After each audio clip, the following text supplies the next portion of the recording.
قبل ما نبدأ ما تنساش تصلي على النبي وتشترك في القناة عشان يوصلك كل جديد. تخيل معايا قرية صغيرة بعيدة في ايسلندا القرن ال19 والأجواء الشتوية، وفي ليلة مظلمة سفينة بتغرق قدام شط القرية، والناجين من الحطام بيدوروا على أي فرصة للنجاة. لكن القرية دي أصلا مواردها قليلة وأهلها عندهم أسرار مدفونة أعمق من البحر نفسه. يلا بينا نبدأ ونعرف ايه اللي هيحصل. بيبدأ الفيلم مع ايفا اللي بتروح مكان تجمع البحارة اللي كانوا بيشتغلوا على المركب بتاعت جوزها، وهناك بتكون في ست كبيرة اسمها هيلجا، ودي بتعرف اساطير كتير عن البحر والاشباح اللي بتخرج منه. وبيكون البحارة بيحتفلوا لانهم هينزلوا تاني يوم يصطادوا، وبيقول القبطان ان هنا في محطة الصيد متوقع تلاقي الشخص مصاب في اي وقت وفي اي حتة. لكن بيكملوا احتفال، وبتقول لهم هيلجا على حكاية قديمة لأخين، واحد منهم كان غني وعنده أسرة، والتاني كان فقير لكن وسيم. ومع الوقت الأخ الفقير فضل يحقد على أخوه الغني لحد ما قتله واتجوز مراته وعاش في بيته. وفي واحدة من أيام الشتاء بيخبط الباب وبيروح الخادم يفتح لكن مش بيرجع تاني، وبتروح الزوجة تشوف مين ولكن مش بترجع. فبيقوم الراجل بنفسه وبيروح يشوف مين، لكن بتكون في ريحة وحشة على الباب. وفي الآخر بيطلع واحد من البحارة يعمل مقلب في زميله. بتتكلم إيفا مع دانيال واحد من البحارة، وبتعرف منه إن كان في رهان إن هي مش هترجع بعد موت زوجها ماجنوس، ولكنه كسب الرهان. وتاني يوم في وقت الشغل ولسه هينزلوا المركب بيشوف الكل حاجة غريبة جدا، وإن في سفينة غرقانة في البحر. وبيقول القبطان إن المكان ده نفسه اللي ماجنوس مات فيه، وإنه مش هيروح يساعدهم. وبتأيد إيفا كلامه لأنها صاحبة المركب ولازم يسمعوا كلامها، فبتطلب منهم إنهم يستريحوا النهاردة وينزلوا للصيد من بكرة.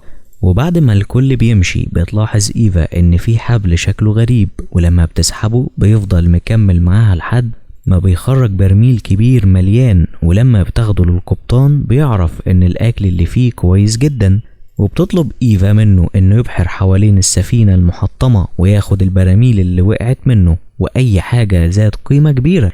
وبيبدأوا في نزول المية بالليل جدا، ولما بيوصلوا للسفينة بيكون لسه في ناس عايشة وعايزة تركب معاهم على المركب بتاعهم، ولكن كل اللي في المركب بيضربوهم لحد ما واحد من الناس دي مسك القبطان ونزلوا المية واختفى. ولما بيرجعوا للشاطئ تاني بيشوف اللي قدروا يجمعوه، وبيكون بسيط جدا قدام انهم خسروا القبطان راجنر.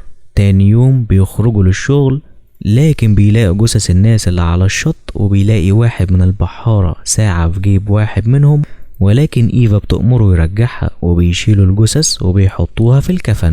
وبيقول واحد من البحارة لإيفا إن في كلام قديم إن الجثث لازم تربط إيديهم ورجليهم علشان ما يقدروش يخرجوا من التابوت ويلفوا بالتابوت 3 مرات، لكنهم بيتجاهلوا الكلام ده وبيمشوا. وبالليل إيفا بتكون مروحة وبتحس إن في شخص غريب بيمشي وراها، ولما بتلف بتلاقي جسم لونه أسود وبيتحرك ناحيتها، ولما بتجري منه بتقع على وشها. وبيتدخل دانيال وبيحميها، وبيقول لها ان لو قابلها تاني تقتله. وبيجيب لها بندقية خاصة بجوزها ماجنوس، وبيبدأ يعلمها ازاي تضرب نار، وبتبقى حاسة بانجذاب ناحيته وبتحاول تهرب من الموقف ده. وبتعرفه انها مرهقة وبتوقف تعليم وبتمشي عشان عايزة تنام، وبتحلم بكابوس فيه الناس اللي كانوا بيطلبوا منها المساعدة ولكن شكلهم غريب جدا. وتاني يوم بتخرج مع البحارة للشغل، ودانيال مش بيبقى مهتم بيها خالص. ولما بترجع لمكان تجميع السمك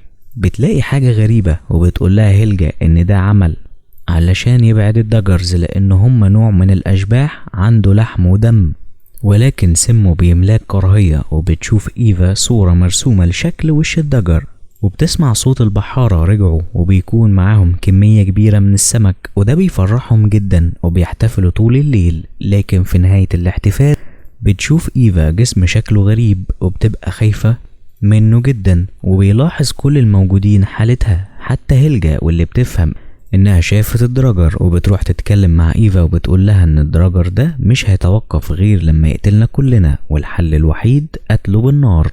وتاني يوم بتحصل مشكلة، وبتروح إيفا بتلاقي ان مخزون السمك بتاعهم اتسرق ومحدش بيبقى عارف السبب. وبتسألهم إيفا عن هيلجا لكن محدش عارف هي فين، فبتطلب منهم انهم يجوا معاها عشان يدوروا عليها. وفي الطريق بيلاقوا بقايا السمك، وبيقول واحد من البحارة لإيفا عن الدراجر وانه بيمشي دايما حوالين القبور. وفي منتصف الليل وفي طريق بحثهم عن هيلجا بيروحوا القبر عند التوابيت اللي عملوها، وبتفتح إيفا أول واحد وبتلاقي الجثة زي ما هي، وتاني واحد كذلك، ولكن واحد من التوابيت بيكون مفتوح ومش جواه الجثة. فبيبدأوا يحسوا بالرعب وبينفذوا كلام الخرافات وبيلفوا التوابيت 3 مرات. وبالليل بتحس إيفا إن في حد بيمشي في أوضتها، وكانت آثار أقدامه في المكان، وبيكون جسم شبه جسم البني آدم ولكن مش بيتكلم. وبيجي واحد من البحارة يبلغ إيفا إن في واحد منهم عيان جامد وحرارته مرتفعة، وبيبقى الشخص ده اتجنن خلاص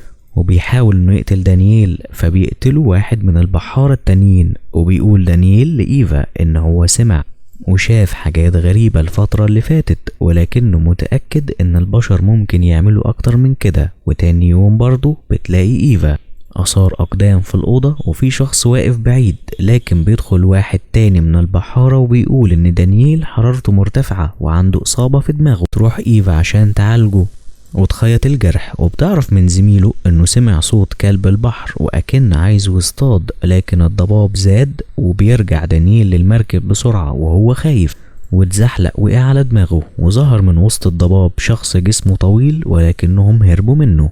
وبعد مدة بيفوق دانييل لكنه مش بيبقى في وعيه، وبيحاول يقتل إيفا وهي بتبقى خايفة عليه، لكنه بيقتل نفسه قبل ما يقرب لها. وبتخرج إيفا للبحر ومش بتبقى عارفة تعمل ايه، ولما بترجع بيقول لها البحارة اللي فاضلة ان هم عايزين يمشوا لقرية تانية. وبتعترض إيفا لان ممكن الاشباح تطاردهم في اي حتة، وانهم لازم يدمروهم الاول. وبيتجمعوا كلهم وبيروحوا اتجاه المقابر، وهم في الطريق بيتفرقوا غصب عنهم.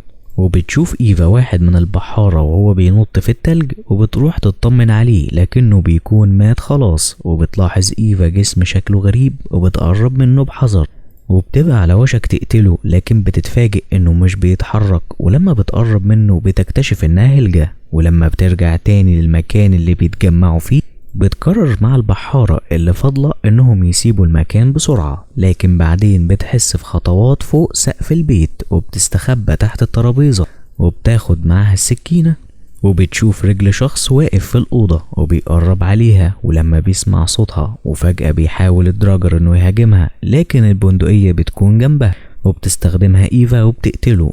وبتغرق الأوضة بالكحول وبتولع فيها، وبتخرج بسرعة على باقي البحارة وبتقول لهم إنها قضت على الدراجر، لكن في الحقيقة إن اللي حصل ده كله كان في خيالها بس، وإنه كان شخص عادي وبيشتغل صياد ومش شبح ولا حاجة. وإنه كان على السفينة اللي غرقت كان بيعتذر لها لأنه أكل مخزونهم من السمك، وبيوريها الساعة اللي معاه وبيحاول يتواصل معاها، ولكنها من الخوف بتفتكر انه دراجر وبتضرب عليه نار، وبتقوم عشان تولع فيه وبيكون بيتوسل ليها انها توقف. هنا بيخلص فيلمنا ذا دايموند. ولو عجبك الفيديو ما تنساش تدعمنا بلايك وتشترك في القناة عشان تتابع كل الملخصات الجديدة. وبالمناسبة لو عندك مسلسل حابب نلخصه اكتبوا لنا في التعليقات. شكرا لكم على المتابعة ونشوفكم في الفيديو الجاي. سلام.